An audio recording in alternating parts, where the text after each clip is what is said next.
네, 최근 유럽을 시작으로 미국에서도 탄소 국경세라는 것을 이제 도입을 하려고 하면서 이제 전 세계적으로 이제 탄소 제로에 대한 관심도 굉장히 높아졌잖아요.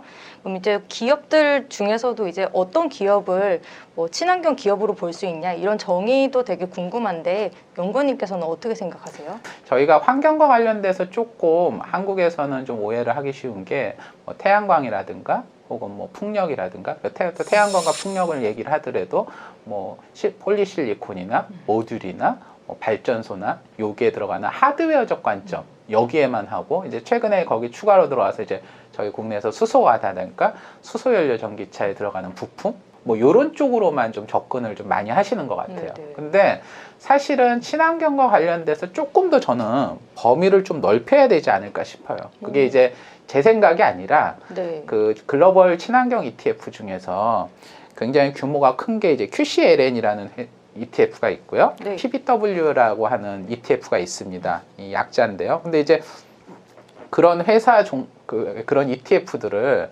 쭉 제가 가서 보면은 전기차 관련되는 것들도 얘네들은 친환경으로 봐요. 그러니까 사실은 뭐 당연히 탄소 배출 줄이니까 그런 게 되겠죠. 그리고 거기 들어가는 전기차의 배터리에 들어가는 소재 이런 것들도 들어가고 뭐 여기까지는 뭐 리튬이나 그런 소재까지는 이해될 수 있는데 전력 절감과 관련되는 회사들도 여기 들어갑니다. 어떻게 보면 친환경으로 전기를 생산하고 그 생산된 전기를 가지고 어떻게 보면 최종 소비자까지 가져오고 그 과정에서 전력 손실을 최소화하고 최종 소비자단에서 그 전력을 어떻게 보면은 좀 절약하고 그런 것들이 전체 친환경 탄소 배출 제로하고도 연관이 된다는 거죠. 사실 저희 미래에셋 리서치 센터에서 최근에 이와 관련돼서 저희 이광수 애널리스트님께서 보고서를 내신 적이 있어요. 인덱스 보고서인데 여기서 나왔던 보고서에서는 전기차 산업이 자리 잡기 위해서는 전기차 충전 그리고 이제 그리드라는 게 전력망인데 전력망 그 배터리 리사이클까지 이게 하나의 흐름으로 봐야 된다. 그리고 이것들에서 전력망이라고 하는 부분은 재생에너지의 전기차 확산으로 굉장히 중요한 요소가 될 건데 각각의 신재생에너지 하는 사업자들의 분산적인 것들을 다 커버할 수 있어야 되고 그리고 그렇게 하다 보면 이제 간헐성이라는 문제가 발생을 하기 때문에 국가 다원이 아닌 다국가 차원에서의 전력망 구축 뭐 이런 것들도 되게 필요하다. 그리고 그런 것들을 하려면은 국가와 국가 간에 왔다 갔다 전력을 해야 되니까 초고압 직류 전력 저희는 지금 보통 송전할 때 교류로 많이 하는데 그런 것들 초고압 직류로 하는 기술적 변화들이 있기 때문에 이런 것들이 필수적이고 이것들도 결국은 신재생에너지나 친환경하고 연관이 되는 겁니다. 그래서 조금 저희가 신재생에너지와 관련돼서도 좀 넓게 볼 필요가 있고요. 저희가 이제 한국에서 관심이 많은 수소와 관련되는 부분도 저희 쪽에서 이제 수소 경제를 커버하시는 분이 유재현 애널리스트이십니다. 근데 이제 유재현 애널리스트께서 올해 3월에 이제 보고서 내신 거 보면은 친환경 그리고 탈탄소를 위해서 수소라고 하는 게 신재생에너지에서 만들어진 전력, 약간 남는 전력이나 이런 것들을 이동을 하는 이동수단 그리고 그런 것들을 하기 위해서 이제 신재생에너지가 만드는 전력을 수소로 전환을 한 다음에 이동을 하게 되면 신재생에너지가 장거리 국제무역 이동이 가능해지는 겁니다. 그래서 그런 관점에서 수소 그리고 저희가 단순히 에너지 측면이 아니라 철강을 만들 때 우리가 보통 코르크라고 하는 게 들어가서 탄소 배출이 많이 나오는데 거기에 환원제로 뭐 수소를 쓰는 거 이런 것들에 대해서 수소를 쓰는 부분들도 얘기를 많이 하시고 그리고 우리가 일반적으로 그냥 수소를 만들면은 대부분의 수소는 부생수소라 해서 석유화학 공정에서 만들어지는데 그렇게 해서 만들면은 사실은 수소도 탄소 배출하기 때문에 안 좋은 거거든요. 근데 물을 분해하는 그린 수소로 하게 되면 수소 자체도 청정 수소가 되고 그게 이제 어떻게 보면 친환경의 핵심입니다. 전기차가 됐건 수소가 됐건 지금 결과적으로 친환경과 이 전기차 수소가 같이 가고 그래서 이게 어떻게 보면 친환경이라고 보는 거거든요. 그래서 그린 수소라는 관점에서 어떻게 보면 환경을 좀 접근해야 되는 거 아닌가라는 부분들이 되고요. 그리고 그런 관점에서 이제 아까도 잠깐 말씀하셨지만 탄소 배출권 이런 것들도 이제 점점 중요하게 되고 있고 탄소 배출권의 거래나 이런 시장도 커진다. 그래서 탄소 배출권과 관련돼서 투자를 하는 것도 사실 친환경과 관련되는 거고요. 그리고 그래서 이제 보면은 신재생 에너지와 관련되는 아까 발전 그리고 거기 들어간 각종 밸류 체인뿐만이 아니라 그린 수소, 뭐 전력망 그리고 탄소 배출을 줄이는 전기차 배터리 소재, 심지어 거기 연관되는 리사이클과 관련되는 거, 배터리를 다시 재활용하는 거 부분입니다. 그리고 전력을 최종 소비자 단계로 했을 때 전력 효율성, 그리고 사람들이 사용하시는 사용자 입장에서 전력 효율, 그리고 탄소 배출권, 그리고 이거에서 조금 더 하나 넓게 가자면 쓰레기 처리, 물 처리 이런 것들도 중요하거든요. 그러니까 네. 그런 쪽까지 좀 더 포괄을 해서 친환경이라는 관점을 보시면은 어떻게 보면 이 탄소 친환경이라고 하는 영역이 좀 굉장히 넓은 영역이고 이 영역들이 전반적으로 우리가 앞으로 살아가는데 필요하고 그게 단순히 이념적일 뿐만 아니라 주요 국가들이 미는 성장 산업이다. 라고 보실 수 있을 겁니다. 네. 진짜 생각했던 것보다 신재생 개념이 굉장히 큰 것 같아요. 예. 그 친환경 개념이 이전에는 보통 이제 전기차와 2차 전지, 뭐 조금 널리 생각해봤자 수소차 이 정도 개념으로 이제 와닿았는데 말씀하신 것처럼 전력과도 연결을 시킬 수 있고 굉장히 뭐 탄소 배출 이쪽까지 연결을 시킬 수 있다고 생각하니까 친환경을 고려하면 투자할 만한 투자처도 굉장히 많겠다는 생각이 드네요. 지금 좀 전에도 계속 말씀을 해주셨지만 좀 세계 각지에서 친환경 정책이 굉장히 많이 나오고 있는데요. 미국을 비롯해서 유럽연합이 좀 필두로 이제 나아가고 있는 상황인데 어떤 정책들 내놓고 있는지 좀 짧게 짚어주세요. 실리콘밸리에 있는 기업들은 사실은 2030년을 타겟팅으로 해서 탄소 배출 제로를 하거나 심지어 마이너스 탄소 배출을 하겠다고 하는 기업들이 굉장히 많습니다. 그러니까 뭐 예를 들어서 마이크로소프트 같은 경우도 2030년을 전후로 해가지고 앞으로 자기네들은 탄소를 배출을 제로로 만들겠다고 하고요. 애플도 그런 얘기를 하거든요. 근데 이게 탄소 배출을 좀 제로를 한다는 게 의미를 저희가 조금 아셔야 될 게 걔네가 물건을 생산하거나 이런 과정에서 탄소 배출만 제로를 한다는 의미가 아니라요. 걔네들이 물건을 이게 원자재를 구입하거나 혹은 원자재 구입 과정에서 운송 과정이 되거나 그런 모든 과정에서 탄소 배출 제로라는 겁니다. 지금 빅테크 기업들은 공급 체인에 있는 기업들한테 탄소 배출을 사실상 2030년까지 제로로 만들 거를 요구하고 심지어 그것들을 운송하거나 배송하는 과정에서 탄소 배출도 제로로 하게 합니다. 그래서 그런 것들 때문에 뭐 TSMC 같은 경우에도 뭐 2020년인가 30년까지 탄소 배출 생산 과정에서 전부 제로로 가겠다고 하고 있고요. 이것들이 이제 국내 대기업들도 가고 있는 거죠. 그러니까 네. 국내 대기업들도 수출을 하거나 이런 것들이 많으니까요. 그러니까 우리가 지금 탄소 배출 관련돼서 정책적인 측면만 피하면 된다라는 거 생각하는데 빅테크 기업들이나 미국의 메이저 혹은 유럽의 메이저 기업들은 자기네들의 그런 수입 혹은 운송 전 과정에서 탄소 배출 제로를 사실상 2030년을 타겟팅으로 해서 가고 있기 때문에 우리가 그런 기업들한테 수출을 하거나 나가려고 할 때는 없으면은 사실은 수출을 못 하게 되는 겁니다.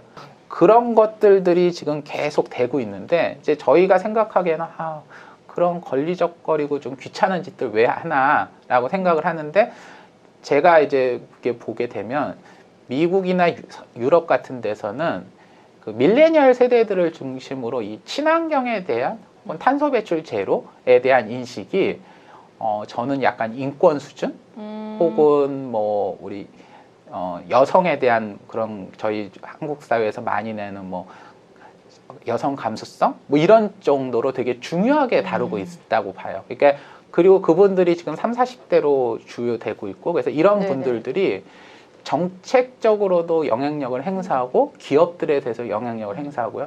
심지어 그래서 몇 년 전에 실리콘밸리에서는 실리콘밸리 50여 개 기업들이 기후 파업이라는 걸 했어요.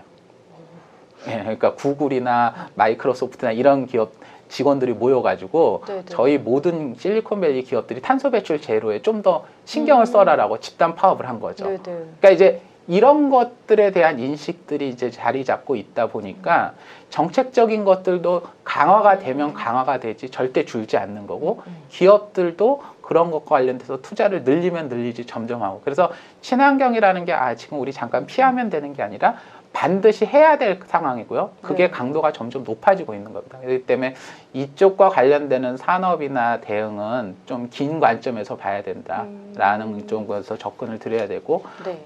아까 물이라든가 뭐 쓰레기 처리 뭐 이런 것들과 관련되는 것들도 사실은 우리가 수처리를 하거나 쓰레기 처리하는 과정에서 더러운 것들, 뭐 이산화탄소 배출이나 여러 오염물질이 하는데 이런 것들에 대해서도 관점이 달라요.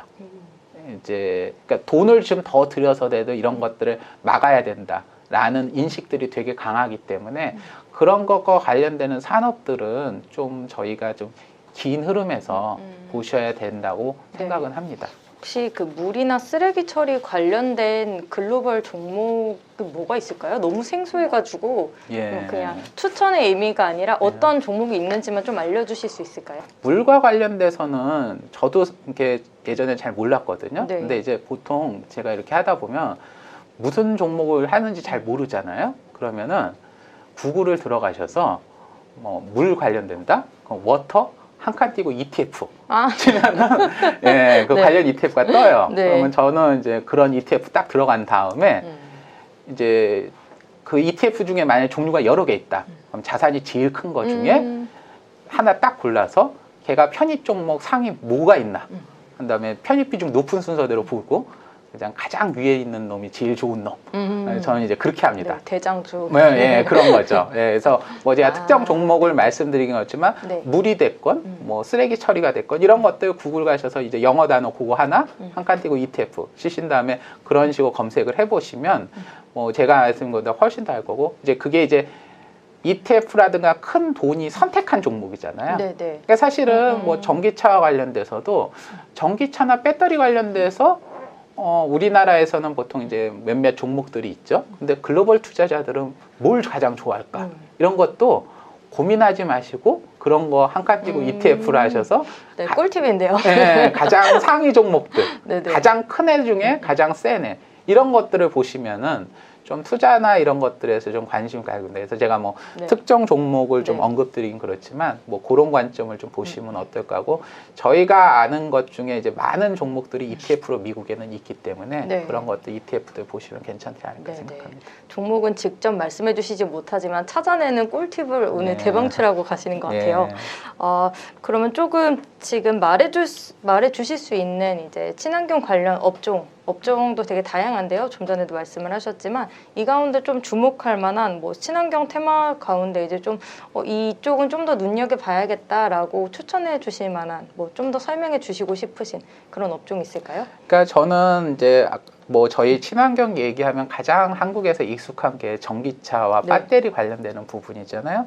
근데 이제 한국에서 투자를 하게 되면 사실은 좀 배터리에 집중될 수밖에 없습니다. 근데 이제 사실은 전기차 혹은 친환경 관련돼서 전기차 배터리 파이프라인을 보게 되면 굉장히 여러 기업들이 나오거든요. 이게 제가 뭐 특정 종목을 언급드리지만 저희 쪽에서 이제 저희 박영주 애널리스트님께서 사실 테슬라라는 종목을 계속 밀고 사실 뭐 전기차 중에 가장 대장주죠. 근데 뭐 저희 애널리스트님은 꼭 배터리 부분만이 아니라 뭐 자율주행이나 이런 것까지 넓게 보셔서 추천을 드리지만 뭐 그런 것처럼 전기차나 배터리와 관련되는 거는 뭐 저희 모든 분들이 아시는 것처럼 계속 좀 주목하고 관심 가지게 볼 거고 다만 이거를 글로벌 시각에서 좀 보시고 그런 기업들을 보셨으면 좋겠다라고 말씀드리고요. 그리고 이제 아까 앞에서도 제가 조금 다른 분들하고 다른 관점에서 얘기드렸던 것 중에 저는 사실은 이 그리드나 네. 전력망 이런 것들과 관련되는 것들이 좀 관심이 많습니다. 왜냐면은 저희 아까 제가 이강수 애널리스트님 보고서 보면은 거기에 이제 그리드와 관련돼서 굉장히 깊게 설명을 드리는데 이 신재생 에너지라는 것들이 도입이 되게 되면 똑같은 전기를 쓰더라도 전력망이 훨씬 더 많이 필요합니다. 그리고 주요 선진국들이 사실은 전력망에 대한 투자를 굉장히 오랫동안 안 했어요. 네. 사실은 국내에서 뭐 LS 전선이나 전력회사 전선회사들 투자하신 분들 몇 년간 되게 힘들었거든요. 효성 뭐 중공업 이런 거 다 안 좋은데 그 이유가 글로벌 전체적으로 전력 투자를 거의 몇 년째 안 한 겁니다. 근데 이제 이런 것들이 이제 신재생은 앞으로 계속 늘어날 거고 태양광은 계속 늘어날 거고 이렇게 하다 뭐 수소도 그린 수소 하겠다고 하니까 그린 수소 관련돼서 신재생 에너지들이 계속 늘어날 거기 때문에 그런 것들과 관련되는 전력 시스템, 전력망은 굉장히 커질 거고 이것들은 안정성 플러스 성장성이라는 것들이 부과되는 네. 아까 제가 앞에서도 뭐 얘기드렸던 우리가 이제 안정 성장 뭐 이런 컨셉에서 저는 굉장히 부합이 된다라고 보거든요. 그 측면들이 이제 아까 그리드라는 건 저희 전력망 연결뿐만이 아니라 개별 집에서 전기를 절감하거나 뭐 하는 전력 시스템이나 이런 것들 관련되는 기업들도 네. 저는 좀 되게 긍정적으로 보거든요. 그러니까 저희가 이제 이광수 에너지팀은 그리드 관련돼서는 이제 초고압 케이블 시장 관련되는 80%를 과점한 기업 3개를 언급하셨습니다. 근데 이제 그 기업들이 사실은 국내에서 좀 사기 힘든 유럽 네. 쪽에 상장되어 있는 기업들이야 뭐 종목 오. 분석은 따로 안 하셨지만 네. 그런 기업들이 편입이 많이 돼 있는 ETF들이 미국에는 있어요. 예, 그러니까 이제 뭐 그런 것들은 네. 아마 좀 더 분석을 해보시고 뭐 그런 기업 ETF들 보시면 주가가 그냥 꾸준히 우상향하고 있습니다. 예, 그러니까 이제 어떻게 보면 제가 말씀드렸던 보수적으로 안정적 성장이라는 컨셉에서 좀 맞을 수도 있고요. 그리고 수소 관련돼서도 저는 좀 약간 수소의 핵심은 결과적으로 그린 수소 그리고 에너지, 신재생 에너지의 이동, 보관 이런 것들이 될 거기 때문에 그런 것과 관련되는 관점에서 저는 좀 볼 수 있고 또 이렇게 되다 보면 수소와 관련되는 이동 혹은 그런 보관, 물동량 이게 굉장히 크게 늘어날 겁니다. 근데 사실은 저희가 그린 수소라든가 수소와 관련되는 발전을 하거나 이런 기업들은 사실 아직 작은 기업들이 너무 많아요. 그래서 네. 개별 기업들을 투자하기는 되게 힘들지만 전 세계 수소를 뭔가 운송을 하거나 그런 혹은 그런 것들에 대한 특허를 가지고 있거나 이런 기업들은 사실 몇 개의 기업으로 되게 한정이 돼 있거든요. 네. 그런 기업들은 어떻게 보면은 저희가 안정적이면서 성장을 할 수 있다라는 컨셉에 또 맞을 수도 있는 그러네요. 거죠. 예, 그리고 아까 말씀드렸던 뭐 탄소 배출, 뭐 쓰레기 처리 이런 기업들도 저는 조금 긍정적으로 보실 수 있다. 그러니까 환경 관련 주식들이 밸류에이션들이 좀 비싸거나 작은 종목들이 많고 아직 스타트업들이 많은데 이런 것들은 ETF나 혹은 아까 저 기업들 중에서 좀 안정적으로 커는 대형 기업들 위주로 투자를 하시다 보면 네. 환경주도 어떻게 보면 지금과 같이 좀 위험한 장에서 안정적인 투자 대안이 될 수 있을 거라고 생각을 하고 있습니다. 네. 오늘 말씀해주신 부분 정리해 보면 이제 저희가 생각한 이제 전기차 이런 것뿐만 아니라 정말 굉장히 다양한 친환경 투자처가 있고 그것도 이제 단기간에 이제 수익을 바라기보다는 장기로 좀 보고 투자를 해야겠네요. 오늘 다양한 뭐 IT부터 시작해서 뭐 친환경까지 다양한 투자 아이디어 주셔서 감사합니다. 네. 오늘 고생 많으셨습니다. 네, 고맙습니다. 네.